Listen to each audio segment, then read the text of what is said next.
Hello everyone, so welcome back to the next part of lecture number 1, that is lecture 1.3. तो I think आपको पहले दो lecture अच्छे से समझ आए होंगे, मज़ा आया होगा पढ़ने में। तो चलिए लेक्चर 1.3 से स्टार्ट करते हैं, हमारे डिस्कशन को कंटिन्यू करते हैं। तो लास्ट लेक्चर में मैंने कहा था कि हम किलेटिंग इफेक्ट, किलेटिंग लिगेंड पहले पढ़ेंगे। किलेटिंग लिगेंड्स क्या होते हैं, किलेशन क्या होता है, किलेट इफेक्ट क्या होता है, इस सारे के बारे में बात करेंगे। केंकड़े से स्टार्ट करेंगे। Will start with crab. So chelation क्या होता है, what is a chelating ligand. अब देखिए, मान लीजिए आपने ऐसे कुछ वीडियो तो देखे होंगे कि केकड़े ने आदमी का नाक पकड़ लिया, राइट। तो केकड़े के जो दोनों अपने हाथ होते हैं, क्लॉज होते हैं, ठीक है, इनसे ये चीज़ों को पकड़ लेते हैं। वैसे ही अगर आप इमेजिन करें कि एक लिगेंड हमारे पास है जो बाइडेंटेट है, ठीक है, मैं सिंपल सा एग्जांपल ले रहा हूँ। बाइडेंटेट लिगेंड है जो दो तरफ से बॉन्ड बना के मेटल को जकड़ ले रहा है अपने दोनों, ठीक है, क्लॉज के थ्रू, राइट। तो केकड़े की तरफ हो जाएगा। तो केकड़े की ये जो दो हाथ हैं, ये दोनों आपके कोऑर्डिनेट बॉन्ड हैं जो एक मेटल के साथ बना रहे हैं, फाइन। तो यस, तो जब कोई भी लिगेंड एटलीस्ट दो या दो से ज्यादा बॉन्ड साइमल्टेनियसली किसी मेटल आयन के साथ या मेटल एटम के साथ बनाता है, तो उसको बोलते हैं किलेटिंग लिगेंड। वो एक साइक्लिक सा स्ट्रक्चर बनाएगा। जैसे यहाँ पे ये नाइट्रोजन दोनों मिलके मेटल के साथ बॉन्ड बना रहे हैं, तो ये एक साइक्लिक रिंग स्ट्रक्चर बन गया। तो दिस इज अ किलेट। यहां पर किलेशन हो रहा है, क्या बोलेंगे इसको, किलेट। तो ये किलेटिंग लिगेंड है। क्या किलेटिंग लिगेंड सिर्फ बाइडेंटेट होते हैं? नहीं, सारे पॉलीडेंटेट। मतलब अगर तीन तरफ से भी अगर उसको कनेक्ट कर रहा होगा तब भी एक साइक्लिक स्ट्रक्चर बन जाएगा, एक से ज्यादा बन जाएंगे। तो कोई भी बाइडेंटेट या उससे ज्यादा हायर डेंटिसिटी वाला, मतलब पॉलीडेंटेट लिगेंड, जो दो या दो से ज्यादा तरफ से साइमल्टेनियसली बॉन्डिंग करके मेटल के साथ जुड़ता है और एक रिंग टाइप साइक्लिक स्ट्रक्चर बनाता है, that structure is called chelate complex, और इस प्रोसेस को बोलते हैं किलेशन, राइट। तो chelation involves formation of two or more coordinate bonds between a polydentate ligand and a single central metal atom or ion. Yes, और इसका नाम कहां से पड़ा? इसका नाम यहीं से, केकड़े से ही आया है, इसीलिए आपको इसकी फोटो दिखा रहा हूं। अब ये जो किलेशन है, ये एक्स्ट्रा स्टेबिलिटी प्रोवाइड करती है कॉम्प्लेक्सेस को। जिन कॉम्प्लेक्सेस में किलेशन होता है वो कुछ ज्यादा ही स्टेबल होते हैं compare to their normal monodentate, ठीक है, अल्टरनेटिव। अगर आप देखें, जैसे कि मेटल के साथ अगर मैं आपको बोलूं कि एक ऑप्शन मेरे पास ये है कि बॉस 6 बॉन्ड्स बनेंगे और 6 बॉन्ड्स में 6 अमोनिया यहाँ पे इसके साथ जुड़ रहे हैं, तो 6 मोनोडेंटेट लिगेंड्स यहाँ पे जुड़ रहे हैं, फाइन।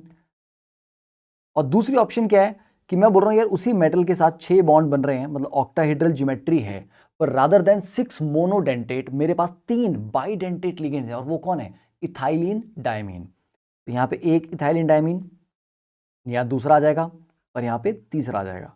तो इथाइलिन डायमीन में भी तो वही हो रहा है, नाइट्रोजन के थ्रू बॉन्ड बन रहा है ना। दिस इज इथाइलिन डायमीन, यही तो है आपका इथाइलिन डायमीन। यहाँ पर भी नाइट्रोजन के थ्रू बॉन्ड बन रहा है। अब डिफरेंस क्या है? मान लो मैं आपको बोलता हूँ कि बेटा ये वाला कॉम्प्लेक्स है, मुझे तोड़ना है, okay, let's break one bond. अगर मैं एक बॉन्ड तोड़ देता हूं तो कॉम्प्लेक्स टूट जाएगा ना, वो तो नहीं रहेगा जो पहले था। तो एक बॉन्ड तोड़ दिया तो ये एक लिगेंड अलग हो जाएगा और बॉन्ड टूट जाएगा, कॉम्प्लेक्स आपका टूटना स्टार्ट हो जाएगा। बट यहां पे क्योंकि ये तीनों इस तरह से किलेशन हो रही है यहां पे, तो यहां पर बच्चों अगर मैं एक बॉन्ड तोड़ता हूं तब भी ये भाई साहब एक तरफ से तो टंगे रहेंगे, है ना। उन्होंने दोनों हाथों से मेटल को पकड़ रखा है, अगर एक हाथ छूट भी गया तो एक हाथ से तो फिर भी मेटल को पकड़ा हुआ है, राइट। तो जब तक मैं दोनों बॉन्ड नहीं तोड़ता तब तक इस लिगेंड को बाहर करना मुश्किल है। और अगर आपने एक बॉन्ड तोड़ भी दिया तो भाई साहब एक तरफ से ही लटकते रहेंगे और उससे वापस से फिर से, ठीक है, जैसे हीरो होता है ना, बिल्डिंग से गिर रहा होता है, एक हाथ रह जाता है और फिर से जोर लगा के एकदम से दूसरा हाथ पकड़ लेता है, ऊपर वापस से चढ़ जाता है, ठीक है, फिर विलेन की पिटाई करता है। यस, तो या तो मैं यहाँ पे दोनों बॉन्ड तोड़ूं तब इस लिगेंड को बाहर निकाल सकता हूं, एक बॉन्ड तोड़ूं मैं तो वो एक तरफ से अटैच रहेगा और वापस फिर से कनेक्शन बना सकता है। तो मतलब इस बॉन्ड को तोड़ने के लिए, इस कोऑर्डिनेशन कंपाउंड को तोड़ने के लिए मुझे ज्यादा एनर्जी देनी पड़ेगी, तो दैट मींस इसकी स्टेबिलिटी ज्यादा है, राइट, समझे। और इसको मान लो अगर मैं पूरी तरह तोड़ भी दूं तो मुझे क्या मिलेगा बताइए, क्या मिलेगा मुझे? एक मेटल मिल जाएगा मुझे और 3 मुझे लिगेंड्स मिल जाएंगे, तो टोटल 4 पार्टिकल्स मुझे मिल रहे हैं। यहां पर अगर इसको मैं पूरी तरह तोड़ देता हूं तो एक मेटल मिलेगा और 6 लिगेंड्स मिलेंगे, तो मतलब ये एक कॉम्प्लेक्स 7 पार्टिकल देगा मुझे, 6 लिगेंड्स और एक मेटल। ये भाई साहब मुझे एक मेटल और 3 लिगेंड्स देंगे, 4 पार्टिकल, तो एंट्रोपी का फैक्टर किसको फेवर करता है? एंट्रोपी किसमें ज़्यादा गेन आ रहा है मुझे तोड़ने में? इसमें ज़्यादा गेन आ रहा है। तो एंट्रोपी बोलती है भैया एंट्रोपी तो बढ़ रही है, डेल्टा एस पॉजिटिव है, तो एंट्रोपी की वजह से भी ये वाला इसका डिसोसिएशन फेवरेबल होगा, तो ये जल्दी टूटेगा। जबकि इसकी डिसोसिएशन को एंट्रोपी फेवर नहीं करता, बोलता सिर्फ 4 पार्टिकल बन रहे हैं, वहां देखो 7 बन रहे हैं। तो इसीलिए एंट्रोपी भी जो आपके नॉन किलेट कॉम्प्लेक्सेस हैं उनकी डिसोसिएशन को फेवर करता है। तो एंट्रोपी भी एक सपोर्टिंग फैक्टर है किलेशन में स्टेबिलिटी प्रोवाइड करने वाला, राइट। तो किलेट इफेक्ट को क्या बोलेंगे हम? It is a greater affinity of chelating ligand, ज्यादा एफिनिटी को क्या बोलेंगे हम? आकर्षण, ठीक है, यस। तो ज्यादा मतलब अट्रैक्शन है किलेटिंग लिगेंड का for a metal ion than that of a similar non chelating ligand. Metal ion का एक किलेट वाले लिगेंड के लिए, किलेटिंग लिगेंड के लिए जो अट्रैक्शन है, आकर्षण है, वो ज्यादा है। तो कॉपर का वाटर के लिए उतनी अट्रैक्शन नहीं है जितनी कॉपर की इस इथाइलिन डायमीन के लिए, क्योंकि ये किलेट बना रहा है, समझे। तो इसमें यहां पर हुआ क्या, जब आपको इथाइलिन डायमीन के साथ ट्रीट किया गया, आपको तो नहीं ट्रीट किया गया, इस कॉम्प्लेक्स को ट्रीट किया गया, तो इसने क्या किया, इसने यहां पर किसको रिप्लेस कर दिया भैया? देखिए 2 अमोनिया थे, इनको हटा के खुद लग गया यहाँ पे, NH3 को बाहर निकाल दिया। तो बाहर क्यों निकाल पाया? इसीलिए निकाल पाया क्योंकि इनकी जो बॉन्डिंग थी वो उतनी स्ट्रांग नहीं थी, इसकी बॉन्डिंग ज्यादा स्ट्रांग है, और इसका इक्विलिब्रियम कांस्टेंट 10⁻³ आ रहा है, पॉजिटिव आ रहा है। पॉजिटिव आने का मतलब है कि ये रिएक्शन फॉरवर्ड डायरेक्शन में फेवरेबल है, फॉरवर्ड डायरेक्शन में गया, तो दैट मीन्स प्रोडक्ट के बनने की मतलब फेवरेबिलिटी अच्छी है, प्रोडक्ट बन रहा है, प्रोडक्ट स्टेबल है। तो यहाँ पे डेल्टा एच तो अप्रॉक्सीमेटली 0 होगा। क्यों? क्योंकि बेटा पहले भी बॉन्ड जो बन रहे थे वो नाइट्रोजन के साथ थे, अब जो नए बॉन्ड बने वो भी नाइट्रोजन के साथ हैं। तो बॉन्डिंग में कुछ खास चेंज नहीं आया कि पहले से ज्यादा स्ट्रॉन्ग बॉन्ड बन रहे हों या पहले के कंपैरिजन में वीक बॉन्ड बन रहे हों। तो मैं बोलूंगा कि डेल्टा एच में तो कोई डिफरेंस नहीं मिला मुझे, ऑलमोस्ट 0 होगा। बट हाँ, डेल्टा एस पॉजिटिव है क्योंकि रिएक्टेंट में 2 पार्टिकल्स हैं, प्रोडक्ट में है 3 पार्टिकल्स हैं, तो इस रिएक्शन को डेल्टा एस एंट्रोपी भी फेवर कर रही है, ठीक है। तो एंट्रोपी भी एक फेवरेबल फैक्टर है किलेशन में।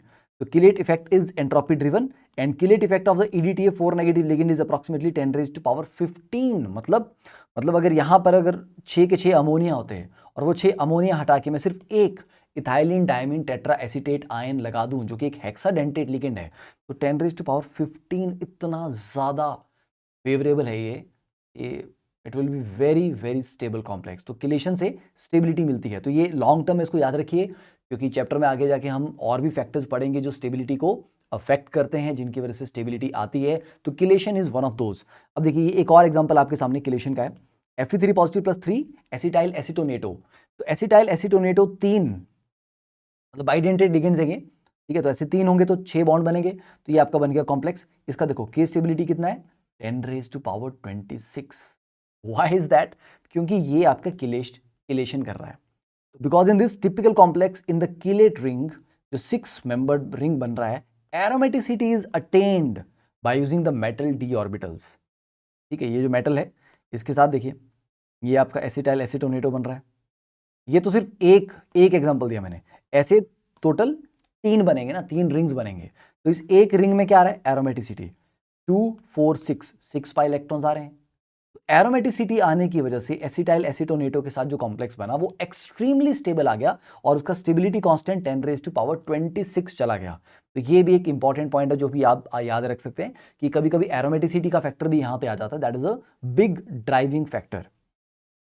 यस, अब देखिए जैसे ये है यहाँ पे निकल 2 पॉजिटिव 6 अमोनिया के साथ कंबाइन करके कॉम्प्लेक्स बना रहा है। इसका फॉर्मेशन कांस्टेंट कितना है, 2 × 10⁸, ठीक है। मतलब इसके बनने के लिए इक्विलिब्रियम कांस्टेंट 10⁸ है। जबकि यही निकल 2 पॉजिटिव अगर 6 अमोनिया की जगह 3 इथाइलिन डायमीन के साथ बॉन्ड बना है, बॉन्ड तो अभी भी नाइट्रोजन के साथ ही बन रहे हैं पर किलेशन हो रही है, तो इसका फॉर्मेशन कांस्टेंट है 10⁻17। See the jump, the huge difference in the stability, right. चलिए, तो ये आपको मैंने बता दिया, किलेशन इफेक्ट समझ आ गया, बस ज्यादा बहुत गहराई में जाने की जरूरत उसमें नहीं है। Next is macrocyclic ligands and effect. अब मैक्रोसाइक्लिक इफेक्ट वैसे तो हमें कुछ ज्यादा पढ़ना नहीं होता है, हमारे काम का भी नहीं है, सिलेबस में आपको शायद ये वर्ड नहीं मिलेगा कहीं पे, बट ठीक है, it's not difficult also, day to day life में ये रिलेट करता है थोड़ा बहुत। देखिए अब आपने हीमोग्लोबिन नाम तो सुना ही होगा, राइट, यस। हीमोग्लोबिन के सेंटर में जो हीमी है, ठीक है, this is the complex part. उसके सेंटर में आयरन एटम होता है, राइट। और क्लोरोफिल के सेंटर में क्या होता है, मैग्नीशियम होता है। तो इसी तरह नेचर में बहुत सारे कॉम्प्लेक्सेस हैं जिनके सेंटर में, ऑर्गेनिक कॉम्प्लेक्सेस हैं पर उनके सेंटर में एक मेटल एटम या आयन लगा हुआ है, दे आर कॉम्प्लेक्सेस। तो देखिए पॉलीडेंटेड लिगेंड्स, अब जैसे यहाँ पे आयरन जो कॉम्प्लेक्सेशन कर रहा है, definitely it's a organic structure, एक बड़ा स्ट्रक्चर है। तो ये जो लिगेंड्स आपके, ये ऑर्गेनिक लिगेंड्स हैं, बट ये कैसे लिगेंड्स हैं, डेफिनेटली किलेशन तो हो रही है यहाँ पे, है ना। पॉलीडेंटेड लिगेंड्स हैं, ये मल्टीपल बॉन्ड बना रहे हैं साइमल्टेनियसली। तो पॉलीडेंटेड लिगेंड्स विच एनसर्कल और एनकैप्सुलेट, मतलब एकदम से पकड़ लेते हैं उसको, जकड़ लेते हैं, है ना, राइट, चारों तरफ से घेर के उसको जकड़ लेते हैं। तो एनसर्कल कर लेते हैं, एनकैप्सुलेट कर लेते हैं the metal centre. It provides kinetic stability to the complex even for labile metal atom ions. मतलब ऐसे मेटल आयंस जो कि काफी रिएक्टिव हैं, इवन उनको भी ये काइनेटिक स्टेबिलिटी प्रोवाइड करता है, इस तरह का स्ट्रक्चर। पॉलीडेंटेड लिगेंड जब उसको चारों तरफ से घेर के एक स्ट्रक्चर बना लेंगे, तो ये मेटल आयन चाहता भी होगा कि मैं रिएक्ट करूं, बहुत रिएक्टिव है, फिर भी इसको शांत कर देंगे, इसको काइनेटिकली स्टेबल कर देंगे कि इसकी रिएक्ट करने की इच्छा जो है वो थोड़ी सी कम हो जाएगी। Now these complexes are also thermodynamically more stable, मतलब ये भी किलेटिंग इफेक्ट की वजह से यहाँ पे एक्स्ट्रा स्टेबिलिटी प्रोवाइड करेगा। तो इसका एग्जांपल हीमोग्लोबिन है, बायोग्लोबिन, chlorophyll, vitamin B12।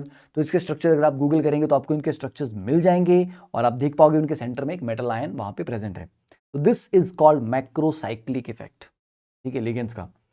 Now हैप्टिसिटी, हैप्टिसिटी is something जिसके बारे में नॉर्मली हम ज़्यादा नहीं पढ़ते, तो ये मैं बोलूँगा कि ये उन्हीं को पढ़ना चाहिए जो थोड़ा सा डिटेल में जाने की इच्छुक हैं।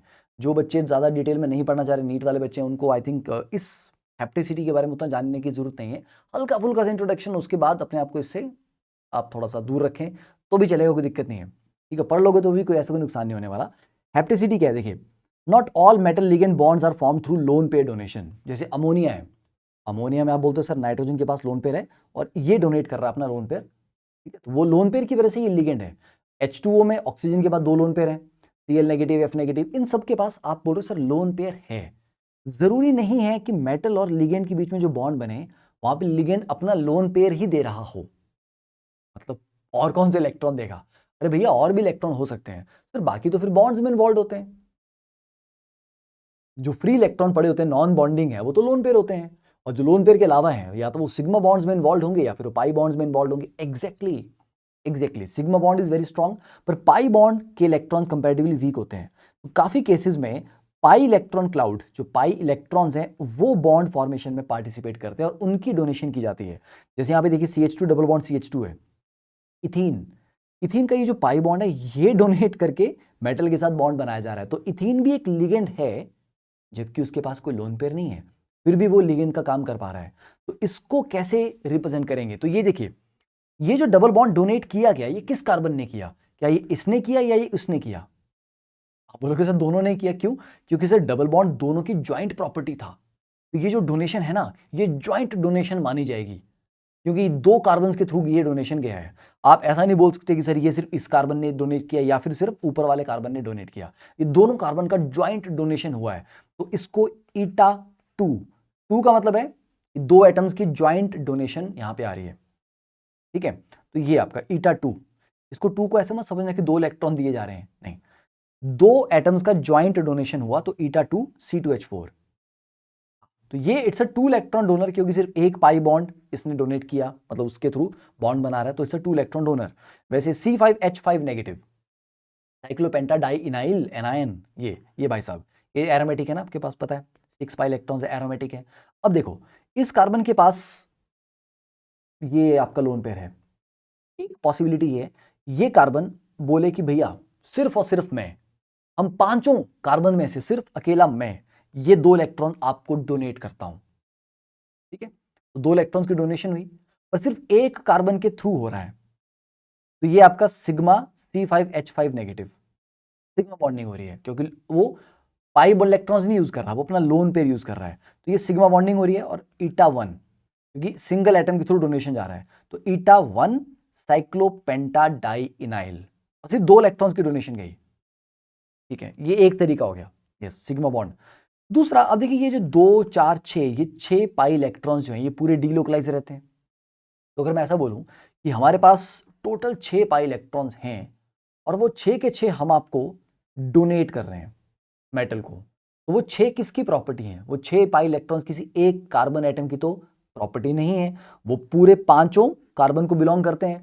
तो ये जो 6 इलेक्ट्रॉन्स की डोनेशन जा रही है ये पांचों एटम्स के थ्रू आ रही है, ज्वाइंट डोनेशन है। तो ईटा 5, और क्योंकि ये लोन पेयर डोनेट नहीं आप कर रहे ना, एक सिंगल आपने बॉन्ड बना दिया, नहीं, ज्वाइंट डोनेशन आ रही है, तो वो सिग्मा बॉन्ड नहीं बन सकता, वो it has to be a pi bond.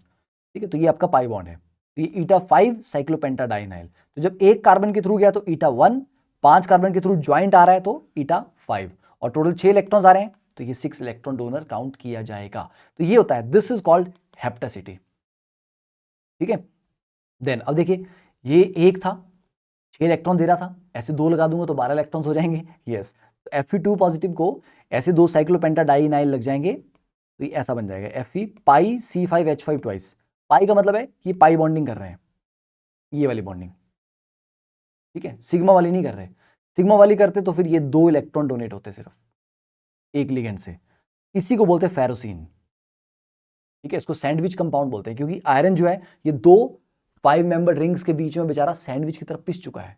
ठीक है, यस, आलू टिक्की की जगह बीच में आलू का बन चुका है। देन ये देखिए अलाइलिक कार्बन आयन। तो अलाइलिक कार्बन आयन में ये जो नेगेटिव चार्ज है ये ऐसे भी डोनेट किया जा सकता है, मतलब इस कार्बन के ऊपर एक पेयर ऑफ इलेक्ट्रॉन है, ये बोलता है कि सिर्फ मैं अपना ये पेयर ऑफ इलेक्ट्रॉन मेटल को दे रहा हूं, उसके साथ बॉन्ड बना रहा हूं, तो it will B sigma donation और 2 इलेक्ट्रॉन डोनर इसको माना जाएगा। और ऐसा होता है क्योंकि ये नेगेटिव चार्ज इस तरह से डीलोकलाइज है। ओवरऑल इस सिस्टम में 4 पाई इलेक्ट्रॉन्स हैं, इस पूरे डीलोकलाइज्ड सिस्टम में 4 पाई इलेक्ट्रॉन्स हैं। अगर वो 4 पाई इलेक्ट्रॉन्स तीनों कार्बन की प्रॉपर्टी है, किसी एक की नहीं है, तो ये 4 पाई इलेक्ट्रॉन तीनों कार्बन की प्रॉपर्टी है, और ये तीनों कार्बन डिसाइड करते हैं कि चलिए हम ये 4 पाई इलेक्ट्रॉन्स आपको देते हैं ज्वाइंट डोनेशन तीनों कार्बन का, तो इसको ईटा 3 C3H5 1 नेगेटिव बोलेंगे या पाई C3H5 1 नेगेटिव, क्योंकि जब ज्वाइंट डोनेशन होती है तो वो पाई के थ्रू होती है, सिंगल कार्बन या सिंगल एटम से होगी तो वो सिग्मा के थ्रू होगी। तो ये टोटल 4 इलेक्ट्रॉन डोनर माना जाएगा। ठीक है, तो इसकी हेप्टिसिटी कितनी हुई? 3, इसकी हेप्टिसिटी 1, ईटा 1, राइट। देन बेंजीन, बेंजीन के पास 6 पाई इलेक्ट्रॉन्स नॉर्मली हैं, तो benzene is also 6 electron donor, but it forms single sigma bond with the metal centre. ठीक है, उसका नेगेटिव चार्ज नहीं है, 6 पाई इलेक्ट्रॉन्स है, और वो यहाँ पर जैसे 2 बेंजीन रिंग इस तरह से लगे हैं, ईटा 6, क्योंकि 6 के थ्रू डोनेशन आ रहा है, और इसका कोऑर्डिनेशन नंबर 2 माना जाएगा। कोऑर्डिनेशन नंबर 2 मतलब ये एक सिंगल बॉन्ड कंसीडर किया जाएगा और ये वाला एक सिंगल बॉन्ड कंसीडर किया जाएगा। तो ये है एक 6 इलेक्ट्रॉन डोनर, बट ये सिंगल सिग्मा बॉन्ड बनाता है विद द मेटल सेंटर। तो 2 बेंजीन रिंग अगर एज ए लिगेंड जुड़े भी हैं तो भी यहाँ पर कोऑर्डिनेशन नंबर सिर्फ 2 ही आ रहा है, क्योंकि है 6 इलेक्ट्रॉन डोनर। तो 2 बेंजीन रिंग से 12 इलेक्ट्रॉन्स मिल रहे हैं क्रोमियम को, स्टिल कोऑर्डिनेशन नंबर इज 2। ये थोड़ी सी इन्फॉर्मेशन याद ही करो, क्योंकि इसकी डिटेल में जाएंगे तो फिर वो हेप्टिसिटी वाली पार्ट में हमें एंटर करना पड़ेगा और वो हमारे काम का भी नहीं है, राइट। ये देखिए, जैसे ही यहाँ पर आपके पास 4 पाई इलेक्ट्रॉन्स हैं, डीलोकलाइज हैं, तो डीलोकलाइज हैं तो इनके थ्रू भी आप 4 पाई इलेक्ट्रॉन्स की डोनेशन दे सकते हो, राइट। ठीक है, यहाँ तक की कहानी क्लियर होगी? ओके, तो अगर मैं इसको लिखूं तो क्या लिखेंगे इसको हम? क्या लगता है क्या लिखेंगे इसको? अगर हम कितना डोनर ये एटम काउंट किया जाएगा, जब 2 इलेक्ट्रॉन डोनर यहाँ पे हो रहा है, 4 हो रहा है, 4 हो रहा है, तो ईटा 4 लिखेंगे। यस, और इसका फॉर्मूला क्या है? तो यहाँ से अगर ज्वाइंट डोनेशन आती है मेटल को, it will be written as eta 4। ठीक है, C4H6 या cyclobutadiene, eta 4, sorry not cyclo, just butadiene, that is my bad, butadiene हो गया। वैसे ही ट्रोपाइलियम की बात कर लीजिए आप, ट्रोपाइलियम कैटायन साइक्लो, है ना, हेप्टा ट्राइइनाइल, ये भाई साहब। तो ओवरऑल ये एरोमेटिक है क्योंकि इसके पास 6 पाई इलेक्ट्रॉन्स हैं, 6 पाई इलेक्ट्रॉन्स है, एरोमेटिक है, तो ये 6 के 6 पाई इलेक्ट्रॉन्स पूरे डीलोकलाइज हैं। तो इस पूरे सिस्टम से अगर इलेक्ट्रॉन डेंसिटी जा रही है, मतलब इसको मैं ऐसे भी लिख सकता हूँ, गोला लगा के पॉजिटिव, तो पॉजिटिव का मतलब है कि एरोमेटिक और पॉजिटिव चार्ज डीलोकलाइज है, तो इसके थ्रू अगर डोनेशन जा रही है मेटल को, तो 6 पाई इलेक्ट्रॉन्स की डोनेशन हुई, तो 6 इलेक्ट्रॉन डोनर ही काउंट किया जाएगा। ठीक है, 6 इलेक्ट्रॉन डोनर, और इसको लिखेंगे ईटा कितना? 7 कार्बन से जा रहा ना, इलेक्ट्रॉन 6 जा रहे हैं पर 7 कार्बन की ज्वाइंट प्रॉपर्टी थी वो, ईटा 7। ठीक है, साइक्लो हेप्टा ट्राई इनाइल कर लो, या सीधा ट्रोपाइलियम बोलते हो ना, ईटा 7 ट्रोपाइलियम, राइट, सिंपल, 6 इलेक्ट्रॉन डोनर। समझ आ गया, हेप्टिसिटी, यस। तो यहाँ पर दिस इज कॉल्ड हेप्टिसिटी, ये जो ईटा से आप डिनोट करते हैं इसको हेप्टिसिटी कहा जाता है, ठीक है। चलिए और थोड़ी सी और डिटेल, ये डिटेल भी नीट वालों की काम की बिल्कुल नहीं है, ये आप जो सिर्फ आईआईटी की तैयारी कर रहे हैं थोड़ा सा डिटेल में पढ़ना चाहते हैं उनके काम का है। Ligands can be classified on the basis of organic और इनऑर्गेनिक नेचर ऑफ लिगेंड्स, ठीक है, ये ऑर्गेनिक है इनऑर्गेनिक है, कैसा लिगेंड है, ठीक है। तो ये तो नेचर हो गया, ऑर्गेनिक कंपाउंड था इनऑर्गेनिक था। हार्ड और soft character of the ligands, hard and soft, जैसे आपने पोलराइजेबिलिटी पढ़ा हुआ है, जो ज्यादा पोलराइजेबल होता है, जैसे जितना छोटा एटम होता चला जाएगा साइज में छोटा, वो डेंस हो जाएगा तो उसको हार्ड कहते हैं। जितना बड़ा होगा साइज में, इलेक्ट्रॉन डेंसिटी डिफ्यूज्ड होगी, उसको सॉफ्ट कहेंगे, राइट, क्योंकि इलेक्ट्रॉन डेंसिटी कंसंट्रेटेड नहीं है पर डिफ्यूज्ड है, डिफ्यूज्ड इज सॉफ्ट। ऐसे समझो एक बड़ा सा अरे कॉटन कैंडीज खाई है ना तुमने, मेले में वो जो बुढ़ी के बाल वो लाल लाल रंग से वो ना चले होते हैं, मीठे मीठे से होते हैं वो, राइट, उसको बुढ़ी के बाल या कॉटन कैंडी बोलते हैं। उसका देखो इतना ज़्यादा फैला होता है वो, और उसको अगर आप कंप्रेस करते हो इतना छोटा सा गोला बन जाएगा उसका। वो छोटा सा गोला जो बनेगा उसमें क्या बहुत डेंस हो गया ना वो, दैट इज हार्ड। जब वो फैल गया है पूरा फैला हुआ है, दैट इज सॉफ्ट। तो जब कोई डोनर एटम, ठीक है, ऑक्सीजन और सल्फर की अगर हम बात करें, ऑक्सीजन का साइज छोटा है, सल्फर का साइज बड़ा है, तो सल्फर में वही इलेक्ट्रॉन डेंसिटी ज्यादा स्पेस में फैली हुई है, डिफ्यूज्ड है, तो उसको सॉफ्ट कहेंगे। और ऑक्सीजन में वही इलेक्ट्रॉन डेंसिटी थोड़ा कम स्पेस में है तो वो थोड़ा हार्ड है। तो उस तरीके से जैसे हार्ड और सॉफ्ट एसिड बेस थ्योरी आती है, वैसे hard and soft character of ligands भी होता है। इसकी भी डेप्थ में हमें नहीं जाना है, पर अब बता रहा हूं मैं, क्योंकि हार्ड एंड सॉफ्ट को भी वैसे ही होता है, हार्ड लिगेंड हार्ड मेटल के साथ कंबाइन करना चाहेगा, सॉफ्ट लिगेंड सॉफ्ट मेटल के साथ कंबाइन करना चाहेगा, ठीक है। तो अगर आप चाहें तो इसके ऊपर आप डिटेल में पढ़ सकते हैं, I am just giving an idea. Charge on the ligand के बेसिस पे कि भैया पॉजिटिव चार्ज लिगेंड था, नेगेटिव चार्ज लिगेंड था या न्यूट्रल था, है ना, उसके बेसिस पे अभी लिगेंड्स को क्लासिफाई कर सकते हो, जो हमने किया भी है पीछे। Number of binding sites, denticity, monodentate, bidentate, polydentate, ambidentate, like that. Mode of binding to the ligand of the ligand to the metal centre, mode क्या भैया बॉन्ड बनाने का, सिग्मा बॉन्ड के थ्रू बन रहा है या पाई के थ्रू बन रहा है, या मतलब सिनर्जिक बॉन्डिंग हो रही है, बैक बॉन्डिंग भी हो रही है, मतलब मेटल से लिगेंड को और लिगेंड से मेटल दोनों बॉन्डिंग होती है, ऐसे भी कुछ लिगेंड्स आते हैं। तो मोड ऑफ बाइंडिंग कैसा है, किस तरीके से वो आपस में बॉन्ड बना रहे हैं।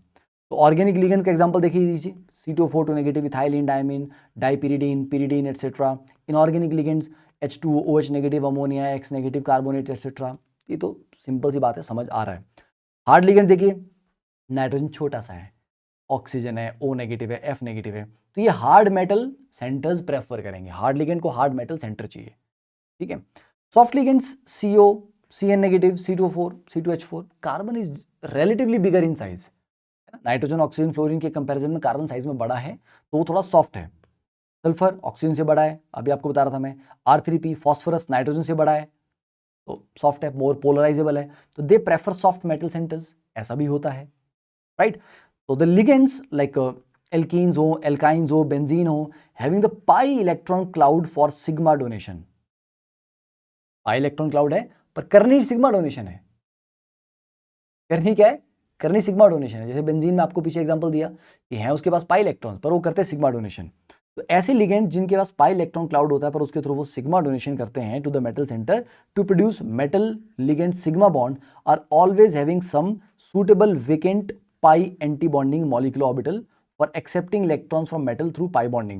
Such ligands are called pi acid ligands.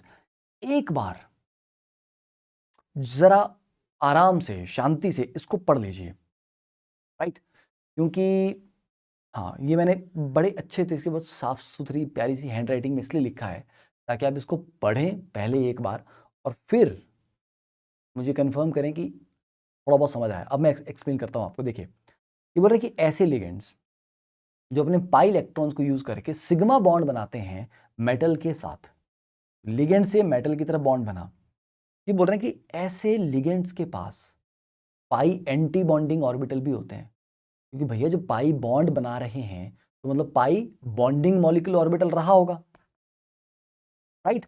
तो पाई बॉन्डिंग मॉलिक्यूलर ऑर्बिटल को तो इस्तेमाल कर दिया बॉन्ड बनाने के लिए, तो फिर पाई एंटी बॉन्डिंग मॉलिक्यूलर ऑर्बिटल बचे होंगे ना खाली, जो बॉन्डिंग में इस्तेमाल नहीं हुए। यस, तो ऐसे लिगेंड्स के पास पाई एंटी बॉन्डिंग मॉलिक्यूलर ऑर्बिटल खाली पड़े रहते हैं, जिनमें अगर कोई देगा इलेक्ट्रॉन्स तो वो खुशी खुशी लेंगे।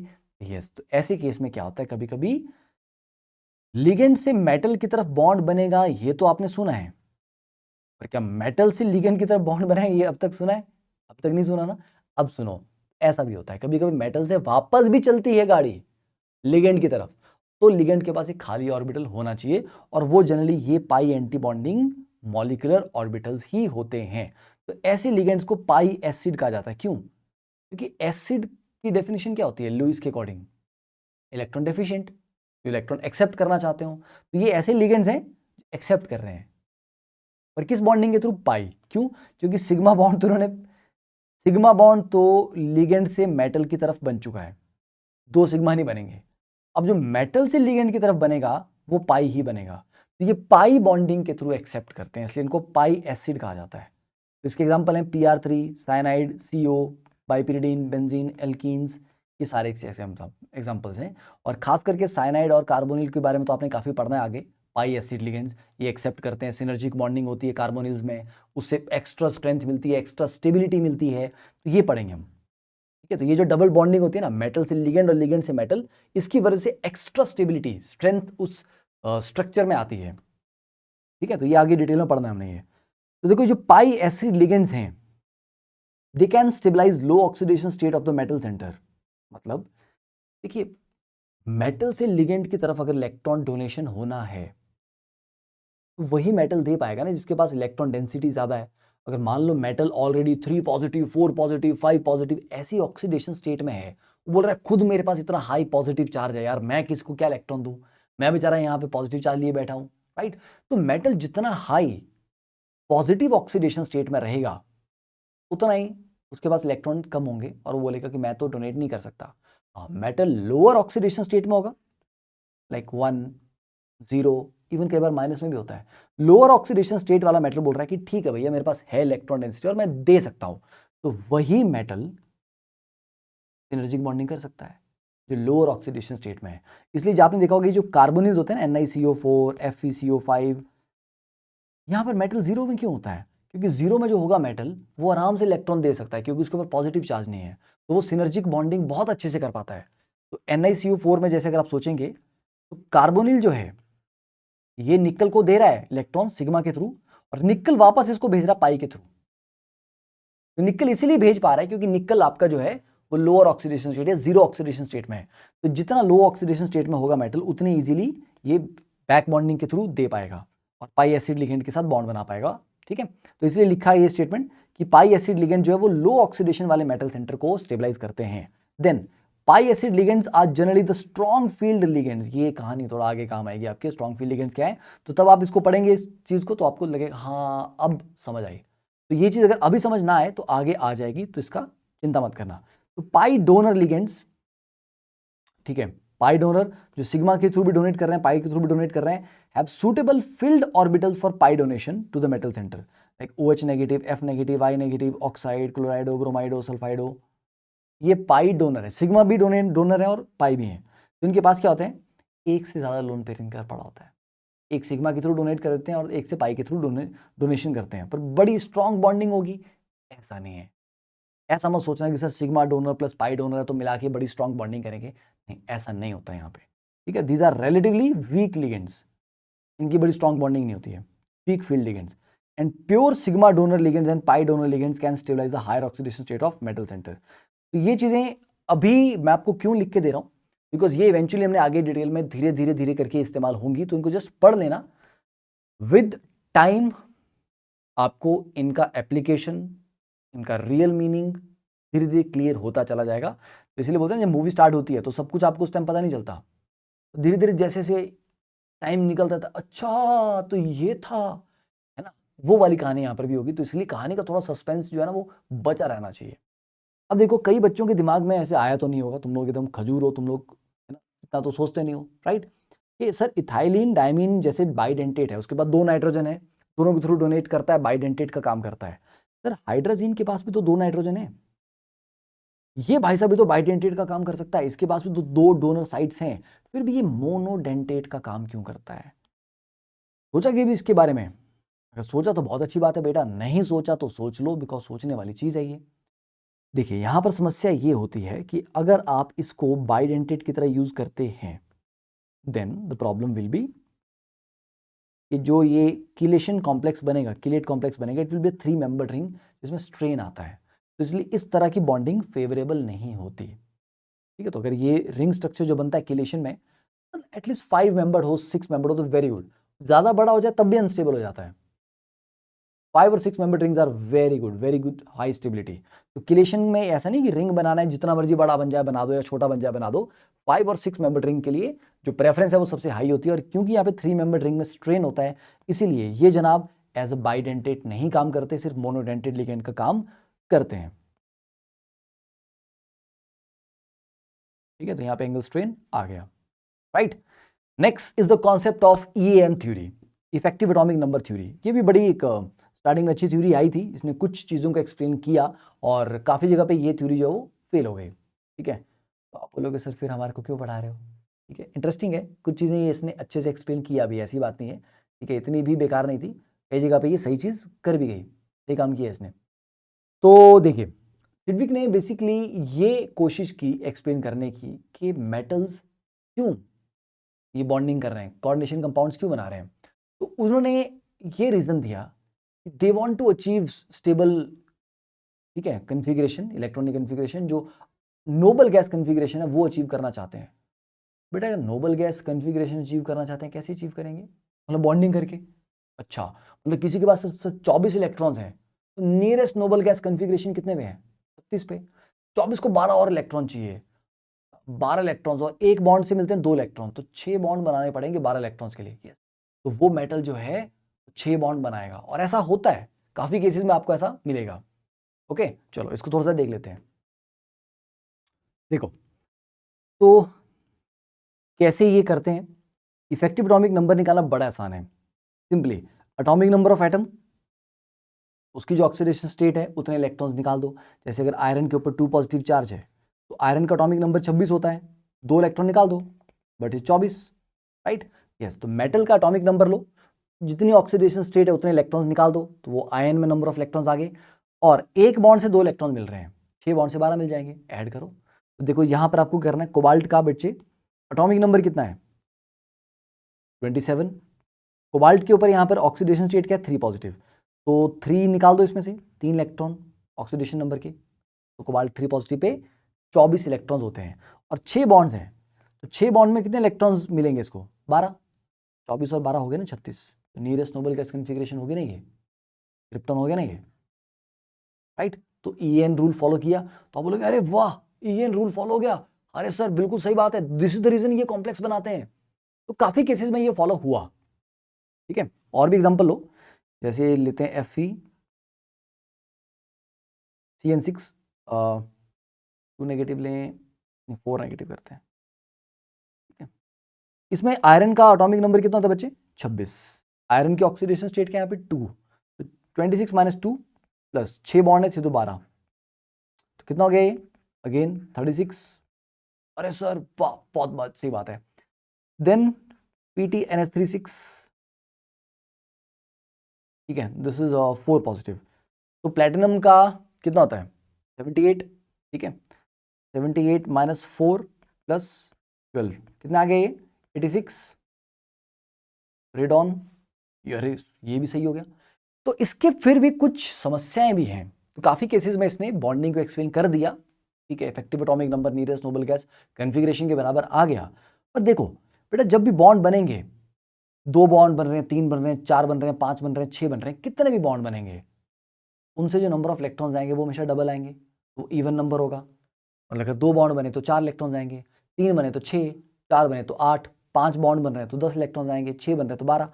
मतलब ये वाला जो फैक्टर है ये हमेशा इवन नंबर आएगा। लिगेंड से जो इलेक्ट्रॉन्स मिल रहे हैं आपको वो हमेशा इवन नंबर ही होगा। अगर ये नंबर ऑड निकला, ऑड प्लस इवन हमेशा ऑड आएगा, और नियरेस्ट नोबल गैस कन्फिग्रेशन हमेशा इवन होती है, सारी नोबल गैस कन्फिग्रेशन, तभी ये फेल हो जाता था। जैसे FeCN6 4 नेगेटिव में तो सही है। अब इसको 3 नेगेटिव करो तो आयरन में यहाँ हो जाएंगे -3, ये हो जाएंगे 26 - 3 23। अब कर लो 12 ऐड, नहीं होंगे तुम्हारे 36 35 हो जाएंगे। आगे दिक्कत, एक इलेक्ट्रॉन कम पड़ गया, कभी एक इलेक्ट्रॉन कम पड़ जाएगा, कभी एक इलेक्ट्रॉन ज्यादा बढ़ जाएगा ऑड वाले केस में। और भी केसेस है जहां पर ये बिल्कुल भी फॉलो नहीं हो पा रहा, जैसे कि wait I will give you an example, NiCN4 2 negative,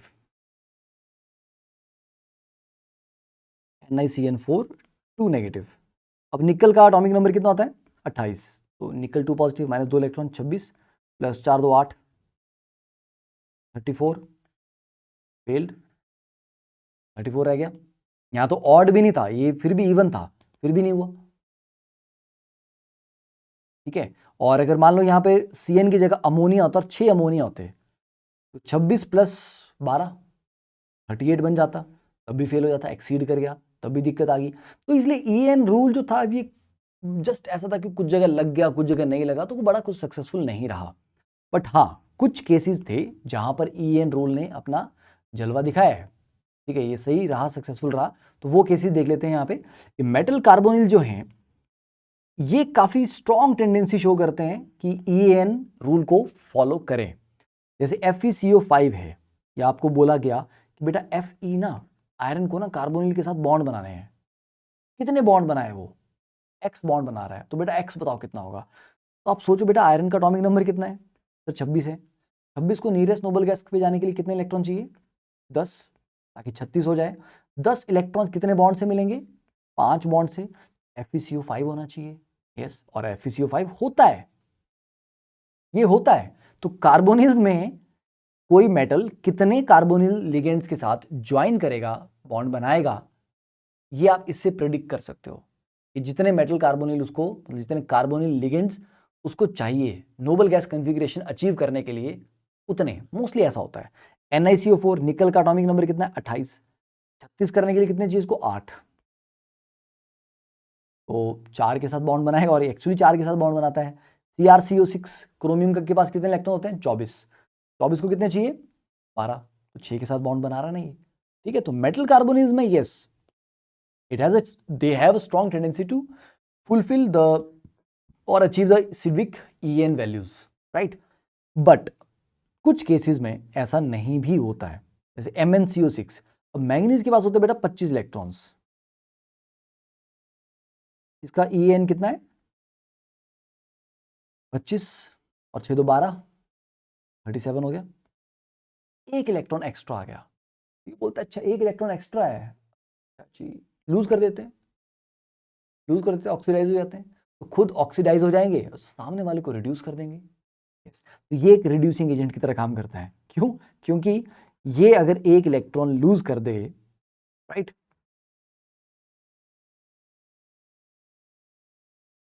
now अब इसका EN 36 आ गया, और यस ये करता है एज ए रिड्यूसिंग एजेंट काम। तो कभी कभी कार्बोनिल्स का ऑक्सीडाइजिंग और रिड्यूसिंग पावर भी हम इसके थ्रू एक्सप्लेन कर सकते हैं कि कौन सा कार्बोनिल ऑक्सीडाइजिंग या रिड्यूसिंग बिहेवियर शो करेगा। अब वेनेडियम है, वेनेडियम का एटॉमिक नंबर कितना होता है बेटा 23, इसका EN अभी कितना है 23 + 12 35, एक कम पड़ गया। तो ये क्या है, ये एज ए ऑक्सीडाइजिंग एजेंट काम करता है कि एक उठा लेते हैं किसी का इलेक्ट्रॉन, 35 है ना 36 हो जाएंगे।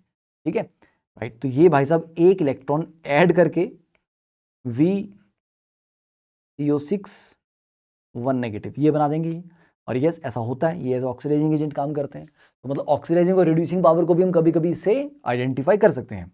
एंड कुछ ऐसे भी होते हैं जो बोलते हैं कि नहीं हम वो नहीं करेंगे जो बाकी लोग कर रहे हैं, हम डाइमराइज कर जाएंगे। MnCO5 कभी कभी डाइमराइज कर जाता है। क्यों? क्योंकि इसका MnCO5 का कितना है अच्छा MnCO6 का 37 है, इसका 35 है। ठीक है, तो इसका EN है 35, तो बोल रहा है मेरे को एक की और जरूरत है, तो काम करते हैं दो मिलके डाइमराइज कर जाते हैं,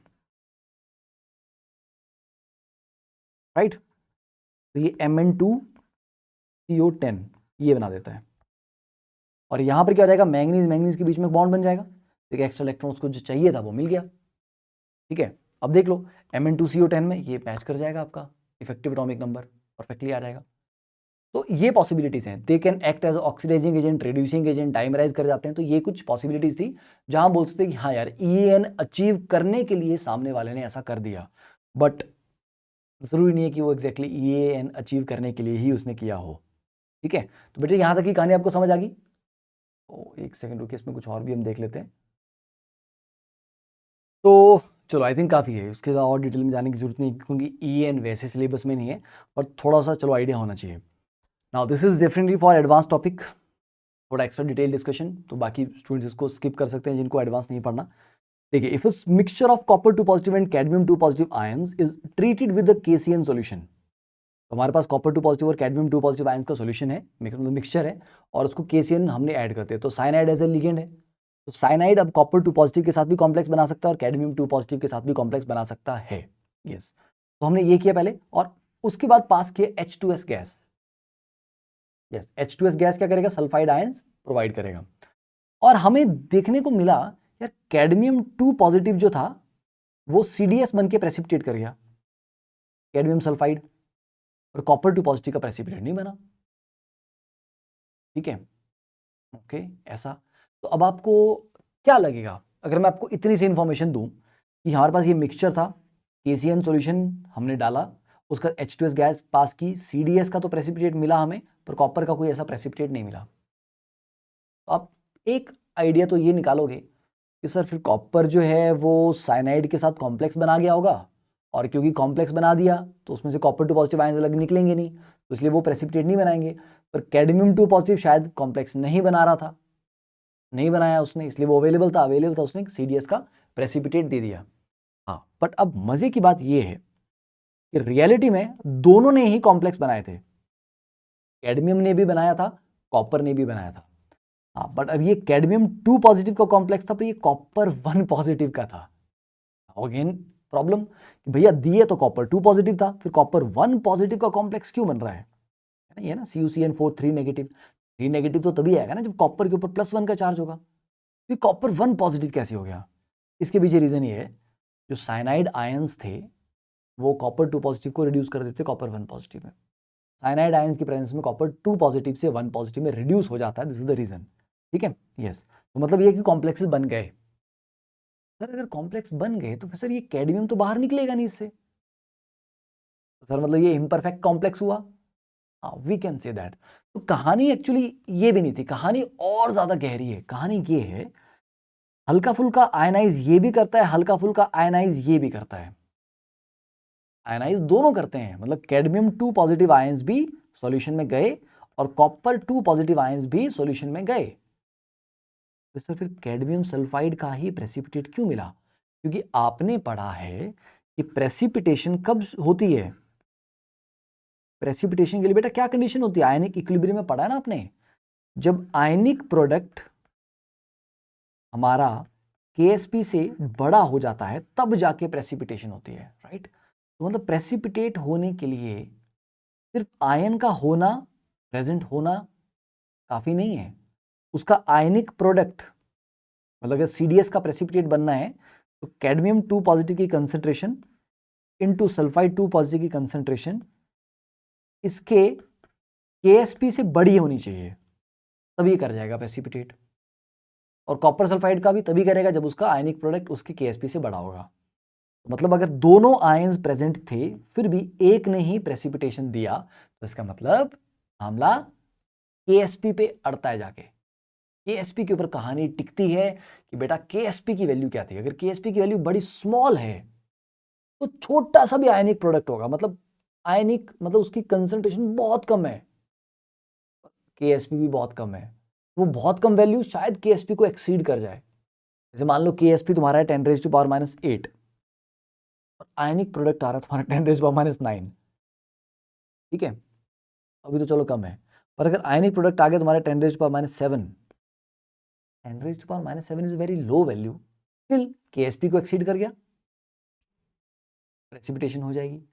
पर अगर KSP है तुम्हारा 10⁻⁵, राइट, और आयनिक प्रोडक्ट है तुम्हारा 10⁻⁶, नहीं होगी। ठीक है, चाहे इस बार तुम्हारा आयनिक प्रोडक्ट पिछली बार से ज्यादा है, 10⁻⁷ से ज़्यादा है, फिर भी प्रेसिपिटेशन नहीं हुआ, क्योंकि it depends on the Ksp, कि आयनिक प्रोडक्ट केएसपी से ज़्यादा है कि नहीं। तो इसलिए ये जो हमने कहानी पढ़ी थी परफेक्ट और इम्परफेक्ट कॉम्प्लेक्सेस की, ये भी अल्टीमेटली फिर इसके ऊपर डिपेंड कर जाती है प्रेसिपिटेशन में कि केएसपी कैसा है, या जो आप टेस्ट कंडक्ट करवा रहे हो वो कितना सेंसिटिव है। सेंसिटिविटी ऑफ टेस्ट भी एक इंपॉर्टेंट फैक्टर यहाँ पे है। तो इसलिए from the dissociation of cadmium complex, ठीक है, tetracyano cadmium complex, the available cadmium 2 positive ion is sufficient to exceed the KSP of CDS, पर कॉपर 1 पॉजिटिव के केस में ऐसा नहीं होता है। तो द हायर स्टेबिलिटी, कॉपर वाला ज्यादा स्टेबल क्यों है, इसके पीछे एक और भी रीजन है कि इसमें बेटर पाई बैक बॉन्डिंग होती है। मतलब अभी हमने थोड़ी देर पहले पढ़ा था कि Cn नेगेटिव जो है it is a pi acid ligand, मतलब ये मेटल से वापस एक्सेप्ट कर लेगा। और copper 1 positive lower oxidation state में है, ओनली +1, तो ये वापस लिगेंड को पाई डोनेशन दे सकता है। लिगेंड इसको सिग्मा डोनेशन दे रहा है और ये उसको पाई डोनेशन दे रहा है, तो ये डबल बॉन्डिंग हो रही है ना, बैक बॉन्डिंग भी हो रही है। तो ये पाई जो बैक बॉन्डिंग है, जो कॉपर 1 पॉजिटिव से साइनाइड की तरफ हो रही है, ये थोड़ा एक्स्ट्रा स्टेबिलिटी प्रोवाइड कर रही है, इसलिए भी ये कॉम्प्लेक्स थोड़ा ज्यादा स्टेबल है। अब क्वेश्चन है, क्या कैडमियम ये नहीं कर पाएगा? उतने अच्छे से नहीं कर पाएगा। क्यों? क्योंकि कॉपर है 1 पॉजिटिव में और कैडमियम है 2 पॉजिटिव में। कॉपर बोल रहा है कि मैं ज्यादा लो ऑक्सीडेशन स्टेट में हूं, मैं फिर भी डोनेट कर सकता हूं। तुम्हारे पास तो ज्यादा हाई पॉजिटिव चार्ज है, तुम कैसे उतना अच्छा डोनेशन दोगे? कैडमियम 2 पॉजिटिव उतनी अच्छी बैक बॉन्डिंग नहीं कर पाएगा जितना कॉपर 1 पॉजिटिव कर पाएगा। तो this is also one of the reason कि कॉपर का जो साइनाइड कॉम्प्लेक्स है ये ज्यादा स्टेबल क्यों है। ठीक है, अब आपसे मैं कुछ बड़े शानदार 1-2 चीजें और डिस्कस करने वाला हूं यहाँ पे, बस उसके बाद हम डन करेंगे। आपको क्वेश्चन मैं होमवर्क में दे दूंगा। Why AgCl solid and AgOH dissolve in aqueous ammonia. हमने क्लोराइड आयन के लिए एक टेस्ट पढ़ा होता है ना, क्लोराइड आयन को कैसे चेक करते हैं कि क्लोराइड आयन है। हम बोलते हैं जी AgNO3 डालो, AgNO3 डालोगे क्लोराइड आयन होगा, तो जी AgCl का ना वाइट प्रेसिपिटेट बन जाएगा। पर ये वाइट प्रेसिपिटेट गारंटी नहीं देता कि AgNO3 डाला और वाइट प्रेसिपिटेट बन गया फिर क्लोराइड होगा, ऐसा नहीं है ना, और भी आयंस हो सकते हैं ना। तो वाइट प्रेसिपिटेट इंडिकेट तो करता है कि शायद AgCl बना, पर कंफर्म नहीं करता। तो उसको आगे एक्वस अमोनिया में डाल दो, अगर ये डिसॉल्व हो गया तो ठीक है, फिर आपका AgCl है, ये आप काफी हद तक बोल सकते हैं। तो AgCl एक्वस अमोनिया में क्यों घुल जाता है, या AgOH, why these two dissolve in aqueous ammonia solution, क्यों ये एक्वस अमोनिया में घुल जाते हैं। ठीक है, ये भी बड़ी प्यारी सी कहानी है। चलिए तो इस कहानी को भी अब देख लेते हैं। ठीक है, तो AgCl का जब प्रेसिपिटेट बना और आपने अमोनिया उसमें डाला, तो आपके पास कुछ इस तरह का आया AgCl प्लस NH3, और आपको बताया Ag का NH3 के साथ कैसा कॉम्प्लेक्स बनता है, 2 लिगेंड्स के साथ कॉम्प्लेक्स बनता है AgNH3 twice, AgNH3 twice 1 positive, ठीक है, प्लस Cl नेगेटिव। ये आपका बन गया, यस बन गया। अगर ये कॉम्प्लेक्स बन रहा है तो ये AgCl घुल गया, क्योंकि ये सॉलिड स्टेट में है। अगर ये फॉरवर्ड डायरेक्शन में जा रहा है और ये प्रोडक्ट बन रहा है तो AgCl तो घुल गया ना। यस, तो इस कॉम्प्लेक्स का बनना ये डिसाइड करेगा कि ये घुलेगा कि नहीं घुलेगा। अगर ये कॉम्प्लेक्स बन रहा है आसानी से तो AgCl घुलता है, नहीं बन रहा है तो नहीं घुलता है। तो हमें तो पता है कि ये घुल जाता है, तो मतलब ये कॉम्प्लेक्स बन रहा होगा। तो क्वेश्चन इज कि ये कॉम्प्लेक्स क्यों बन रहा है, क्या स्टेबिलिटी है इसमें, क्या रीजन है इसके पीछे, क्या ड्राइविंग फैक्टर है इसके पीछे। ठीक है, राइट, ये चीज समझ आ गई। और दूसरा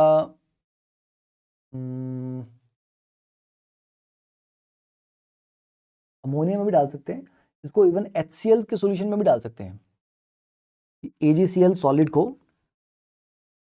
अगर आप HCl में भी डालते हैं तो ये सिल्वर का इसमें AgCl2, ठीक है, 1 नेगेटिव, ये वाला भी कॉम्प्लेक्स आपका बन सकता है।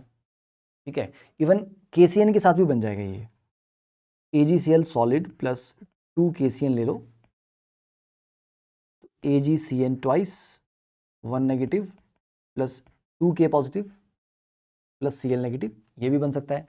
तो मतलब AgCl आपका अमोनिया में भी घुल सकता है, HCl में भी और KCN में भी, इन तीनों में आपका घुल सकता है। ठीक है, थोड़ा ज्यादा अमाउंट में आपको लेना पड़ेगा। अब ये कॉम्प्लेक्स बना और ये टिका, ठीक है, तो उसके लिए हमें चेक करना पड़ेगा इसका स्टेबिलिटी कांस्टेंट। अगर स्टेबिलिटी कांस्टेंट इसका बहुत हाई है, मतलब ये बनेगा और अच्छी तरीके से बनेगा, ठीक है। तो चाहे स्टेबिलिटी कांस्टेंट चेक कर लो, चाहे इनस्टेबिलिटी कांस्टेंट चेक कर लो, ठीक है, ये उसके ऊपर डिपेंड करेगा। और दूसरा, इस लिगेंड के साथ जो बॉन्डिंग है वो कितनी अच्छी है, वो लिगेंड टू लिगेंड वेरी भी करता है। जैसे साइनाइड में जनरली बॉन्डिंग थोड़ी ज़्यादा स्ट्रांग होती है, क्योंकि साइनाइड में आपका टू वे ट्रैफिक हो जाता है, बैक बॉन्डिंग भी वहाँ पे हो जाती है, ठीक है। अब तो चलिए, एक चीज़ हमने देख ली कि ये आपका कॉम्प्लेक्स कितना स्टेबल है या कितना नहीं है, ये इसकी स्टेबिलिटी कांस्टेंट से आप आइडिया लगा सकते हैं। अब रही बात कि सर ये जो कॉम्प्लेक्स हैं ये भी तो हल्के फुल्के से आयनाइज करते हैं। ये हल्के फुल्के तो आयनाइज करते हैं, पर सर वो जो हल्का फुल्का आयनाइजेशन होता है वो हमारी पकड़ में आएगा कि नहीं आएगा, अभी हमने पीछे पढ़ा वो केएसपी पे डिपेंड करता है। बात तो सही है, बात तो सही है। तो ये जो एजी दो लिगेंड्स के साथ कॉम्प्लेक्स बना रहा है, इसको मैं AgL2 करके डिनोट कर ले रहा हूँ, ठीक है। दो लिगेंड्स है ना, वो दो लिगेंड आपके अमोनिया हो सकते हैं, क्लोराइड हो सकते हैं, साइनाइड हो सकते हैं। और अगर ये हल्का फुल्का सा आयनाइज होता है, इस तरह से आयनाइज होगा Ag positive plus 2 ligands, right, ठीक है। और ये क्योंकि टूट रहा है, तो इस रिएक्शन का जो K आएगा वो क्या आएगा, K इनस्टेबिलिटी, क्योंकि जब बनता है कॉम्प्लेक्स तो उसका स्टेबिलिटी कांस्टेंट आता है। जब ये टूट रहा है तो इसके लिए जो इक्विलिब्रियम कांस्टेंट आएगा वो K इनस्टेबिलिटी कांस्टेंट हम लिखेंगे। ओके, तो जी Ag पॉजिटिव आयंस आ गया और साथ में लिगेंड आपके पास आ गए। तो अगर AgCl को प्रेसिपिटेट करना है, ठीक है, for AgCl to precipitate, condition क्या है, उसका आयनिक प्रोडक्ट उसके KSP से बड़ा होना चाहिए। Ag positive into Cl negative का जो आयनिक प्रोडक्ट है it should be bigger than it's KSP, ठीक है, ग्रेटर देन इक्वल टू कर लो। अगर ऐसा है, KSP से बड़ा है, तो भैया फिर तो AgCl वो प्रेसिपिटेट कर जाएगा, मतलब इनसॉल्युबल रहेगा। फिर वो ऐसे केस में AgCl विल रिमेन इनसॉल्युबल, फिर नहीं घुलेगा वो। और यही आयनिक प्रोडक्ट अगर लेस देन KSP हो गया तो AgCl will be solubilised, this will dissolve. तो हमें तो पता है कि ये अमोनिया में घुल जाता है, तो क्यों, क्योंकि एक्चुअली अमोनिया से जो इस वाले कॉम्प्लेक्स से टूट के ये जो Ag पॉजिटिव और अमोनिया निकलता है, वो जो Ag पॉजिटिव निकलता है वो इतना कम निकलता है कि इसका अगर आप आयनिक प्रोडक्ट लोगे वो उसके KSP से कम रहता है, ठीक है। और AgCl का KSP भी एक्चुअली बड़ा हाई है, ठीक है, क्योंकि इसकी मैं वैल्यू आपको बताता हूँ। Second, let me find the value of KSP।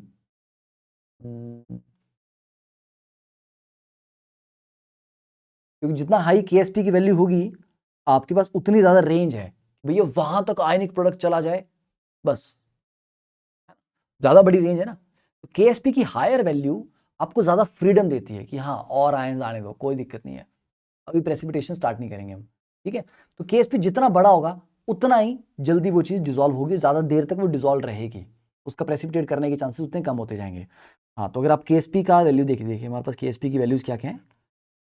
KSP हमारी जो AgCl भाई साहब हैं इनका है 1.5 इंटू 10⁻⁻10। याद नहीं करनी है, जस्ट बता रहा हूँ कंपैरिजन के लिए। और this is greater than AgBr जिनका है 7.7 into 10⁻12 which is greater than AgI जो कि है 1 इंटू 10⁻16।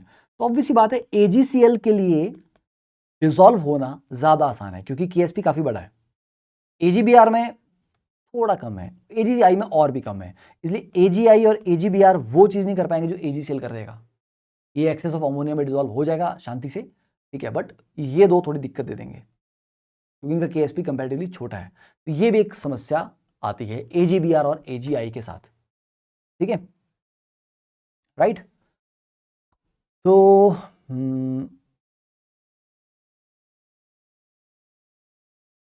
चलो इसको आई थिंक एक स्लाइड इसमें और ऐड कर लेते हैं। चलो तो थोड़ी सी कहानी इसमें और लिख लेते हैं इसमें। क्योंकि इसको निपटाए रहे। देखो यहाँ पर क्या है, इनऑर्गेनिक को हम थोड़ा ज़्यादा इलेबोरेट करके अब समझ भी पा रहे हैं कि व्हाट इज द रीजन कि AgCl इतनी आसानी से अमोनिया में, एक्सेस ऑफ अमोनिया में घुल जाता है। ठीक है, तो यहाँ पर लिख सकते हैं AgCl offers the most favorable situation for